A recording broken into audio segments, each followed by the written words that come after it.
দেখছো বন্ধুরা, আমি বসে আছি টুলের উপরে একটা, আর ভাবলাম তোমাদের সঙ্গে শেয়ার করি একটু।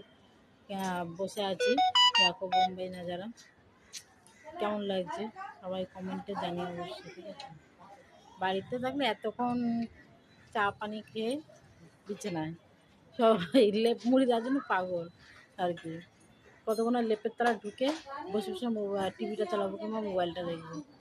এখানে কিন্তু সেটা না, বুঝেছো বন্ধুরা।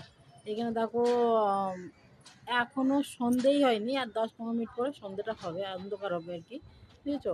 কত সুন্দর ভিউজ দেখো, আর 10-15 মিনিট পরে অন্ধকার হয়ে যাবে। আর এইখানে কখন রাত হচ্ছে কখন দিন হয়ে যাচ্ছে মালুমই পড়ে না, টাইমটা কীভাবে কেটেছে বোঝাই যায় না। হ্যাঁ, খালি দুপুরটা একটু বোরিং বোরিং লাগে খুবই, কেননা কাজকর্ম থাকে না তো, টাইমটা পাস হয় না। আর বাড়ি থাকলে পরে কি কাজে কর্মের মধ্যে থাকি সবাই, কাজকর্ম করলে পরে সেটা টাইম পাস হয়ে যায়। আর হচ্ছে টাইম কাজ না থাকলেও আশেপাশে গিয়ে গল্প করি, বা সবাই বাড়ির লোকজন থাকে, সবাই সব ছেলেরা এক জায়গায় বসে গল্প করি। এখানে সেটা তো হয় না বন্ধুরা, রুমের ভিতরেই থাকতে হয়, কেউ কারো বাড়িতে যায় না, কেউ কারোর সঙ্গে কথা বলে না এইখানে বোম্বেতে। বলে যারা মানে নিচে, আমরা তো উপরে থাকি, নিচে নামার প্রয়োজনই করে না, সেই জন্য অত কারোর সঙ্গে কথা হয় না। নিচে নামলে তখন বাড়ি গেলেই যদি কথা বলে তখন একটু কথা বলি, তাছাড়া আর কারোর সঙ্গে কথা হয় না নিচে। হ্যাঁ, তো সেই হিসাবে মানে সেরকম কারোর সঙ্গে মেশা হয় না, কারোর সঙ্গে কথা হয় না। আর হচ্ছে ঘরের মধ্যেই থাকি, ওই জন্য টাইমটা পাস হয়ই না। এই যে এখন যেমন ঘুম থেকে উঠলাম, এখন টাইমটা পাস হয়ে যাবে, তার কারণ হচ্ছে এখনও বাসন ধুবো, তারপরে সন্ধে লাগাবে মেয়ে।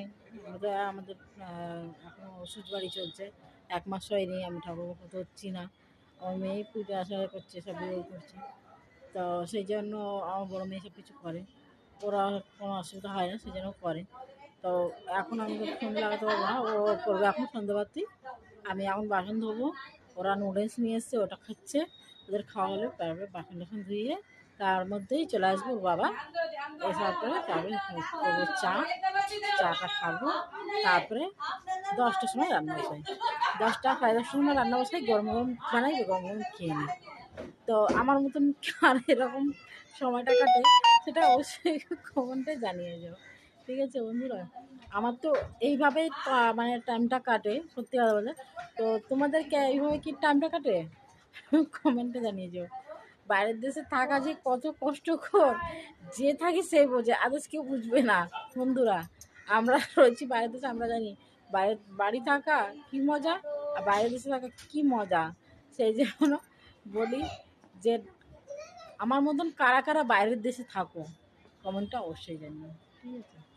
কারণ আমি বাইরের দেশে থাকি, তোমরা কে কোথার থেকে বলছো কমেন্টে জানিও, কে কোথায় থাকো, কে কোথার থেকে বলছো সেটা জানিও, ঠিক আছে। আমি তো বোম্বাই থেকে বলছি, তোমরা অবশ্যই কমেন্টে জানিও, ঠিক আছে বন্ধুরা। তো চলো, এখনকার এই অবধি ভিডিও, টাটা, বাই বাই, সবাই ভালো থেকো, সুস্থ থেকো, শুভ সন্ধ্যা, শুভ সন্ধ্যা, বাই।